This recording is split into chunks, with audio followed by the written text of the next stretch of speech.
Hello mga ka-adventure and welcome to my vlogs.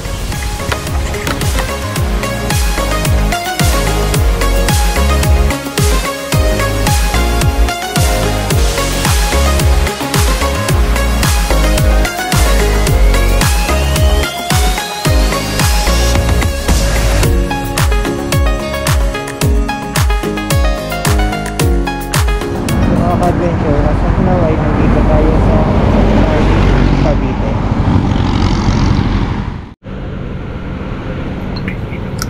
As of now po mga ka-adventure ay nandito tayo along Tirona Highway, Marulas, Cavite. Galing Quezon City mga ka-adventure ay bumiyahe tayo ng mahigit isang oras or 38 kilometers. Actually mga ka-adventure, pangatlong beses ko na po na nakapunta dito sa lugar na ito.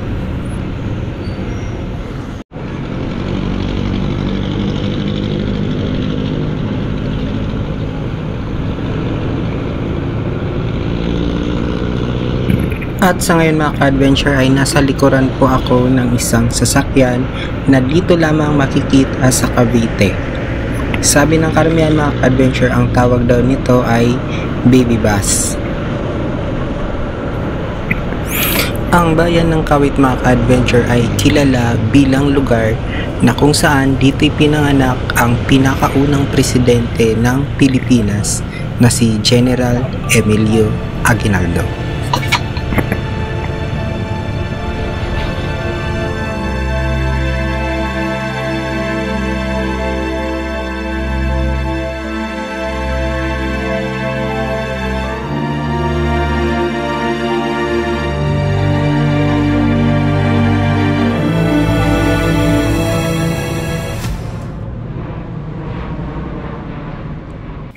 So mga ka-adventure, itong kinakatayuan ko po ay ang Freedom Park, at sa di kalayuan naman mga ka-adventure ay makikita natin ang Aguinaldo Shrine.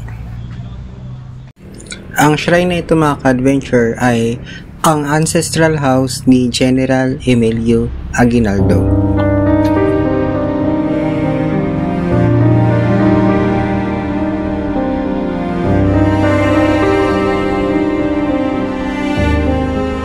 June 12, 1898, sa lugar din na ito mga ka-adventure ay inihayag ang Declaration of Independence.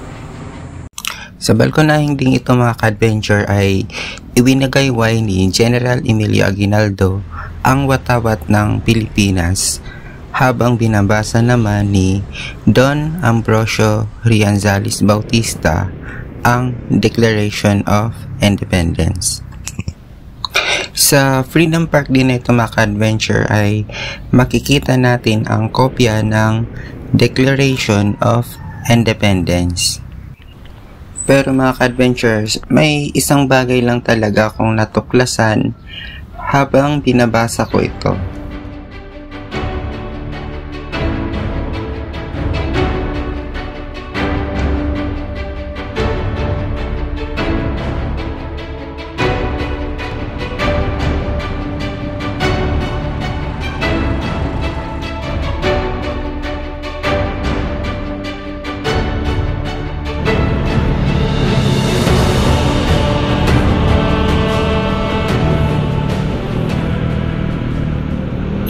So mga ka-adventure, galing talaga dun sa Aguinaldo Shrine ay makikita pa natin dito ang magaganda at lumang kabahayan. Ang bayan ng Kawit mga ka-adventure ay dating tinatawag na Cavite el Viejo. Tinawag naman ito mga ka-adventure na Kawit from the word kalawit.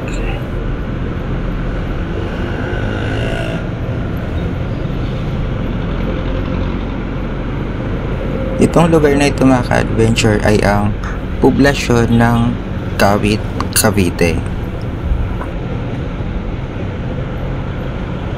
Sa lugar din na ito mga ka-adventure ay matatagpuan ang lumang town hall. Itong lumang town hall mga ka-adventure ay ang lugar na kung saan dito nakatirik ang lumang residensya or munisipyo nung panahon ng mga Kastila. Sinasabi mga ka-adventure na kinubkob ito ng mga katipunero ng Cavite sa pamumuno nina Emilio Aguinaldo at Candido Terona.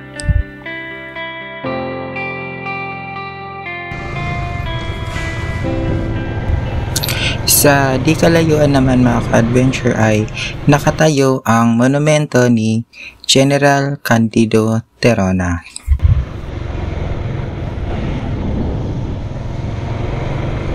At sa likod nito mga ka-adventure ay matatagpuan ang Kawit Parish Church or St. Mary Magdalene Parish Church. Alam niyo ba mga ka-adventure na isa ito sa mga lumang simbahan dito sa Pilipinas?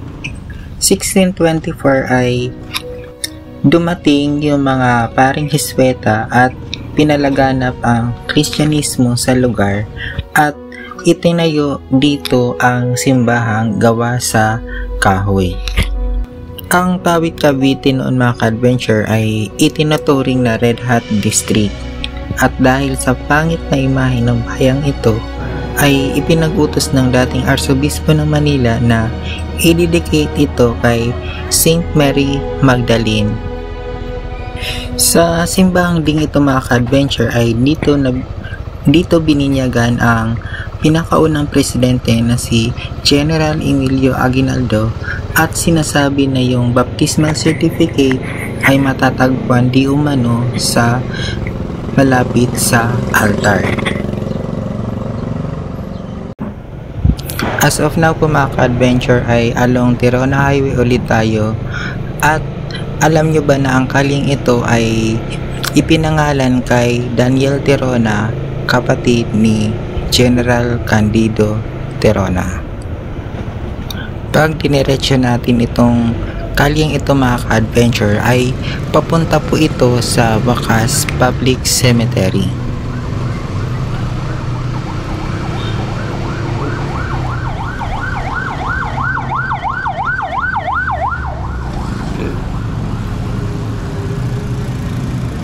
At para ma-enjoy natin itong trip na ito ay samahan nyo rin ako na libutin natin ang ibang part nitong kawit.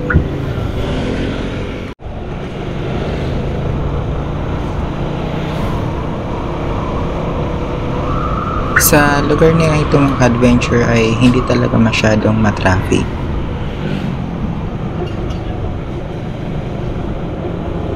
Sa mga di nakakaalam mga ka-adventure ay nagmotor lang po talaga ako simula sa lugar namin sa Quezon City.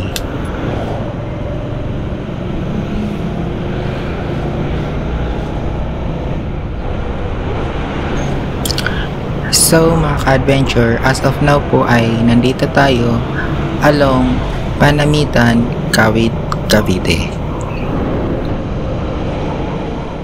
Sa lugar din na ito mga ka-adventure ay matatagpuan ang isa sa kilalang private resort at ito ang water camp. At alam nyo ba mga ka-adventure ay napuntahan ko po ito way back 2016.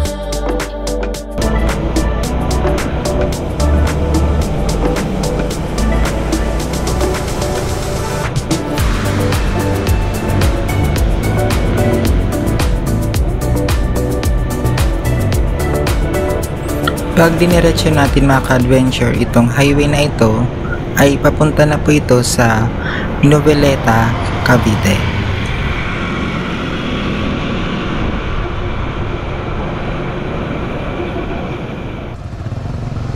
So mga ka-adventure, andito ulit tayo along Tirona Highway dito pa rin sa Marolas, Kawit, Cavite.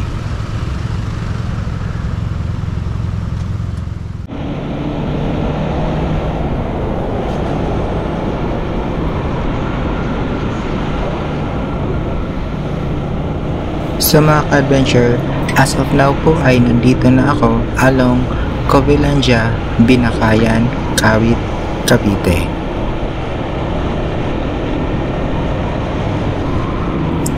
Sa may bandang kaliwa po mga ka-adventure ay ang entry point naman ng Cavitex.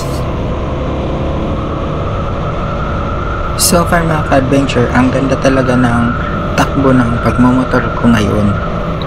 At dahil sa maganda ang biyahe ko, shoutout muna kay Sir Ray, Bon Brian, Sir Rodel, Sir Joji, Sir Mark, Cedric, Jen, and Jessa. And also shoutout din sa mga new subscriber natin, and shoutout also sa mga taga Cavite.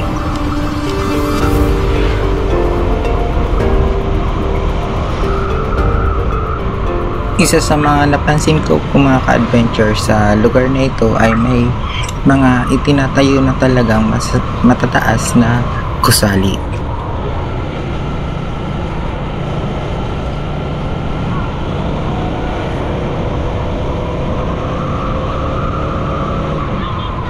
Yung parang flyover naman mga ka-adventure na nakikita nila ay bahagi po ng Cavitex.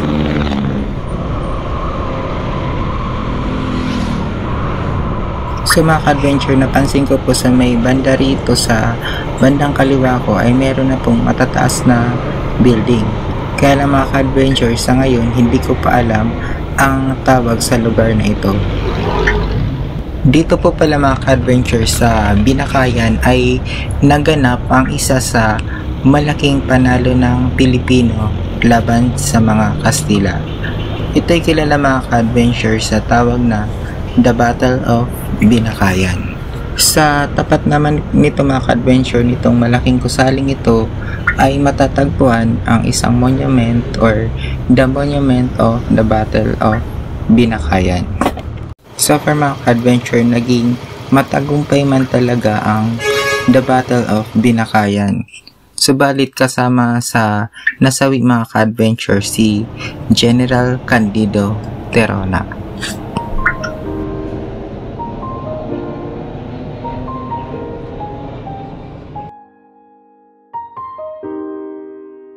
Nabalot man mga ka-adventure ng mga kontrobersiya ang liderato ni General Aguinaldo, ay di naman natin may kakaila talaga na marami siyang naipanalong labanan.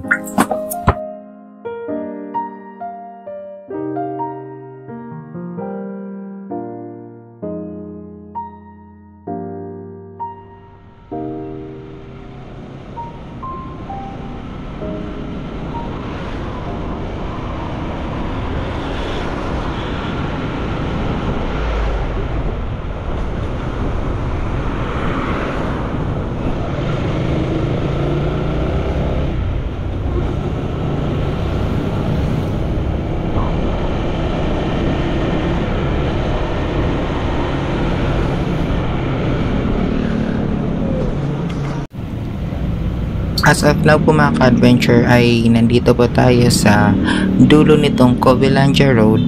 Yung pakaliwa po pala mga ka-adventure ay yung pabalik na papuntang Bacoor, Cavite. Samantala naman yung pakanan ko naman ay pabalik papuntang Marulas, Cavite.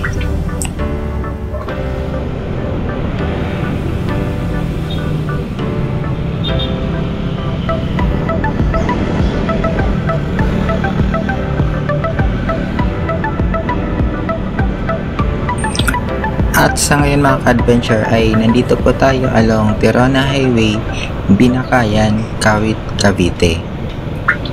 At alam niyo mga ka-adventure, itong lugar na ito ay ito talaga ang commercial district ng bayan ng Kawit. At sa lugar din na ito mga ka-adventure ay matatagpuan ang kanilang public market. Samantala naman mga ka-adventure, ang bagong municipal hall ay matatagpuan along Centennial Road, Batong Dalig, Kawit, Cavite. So dinadaanan po talaga ito mga ka-adventure ng bus galing Cavitex papuntang Naik.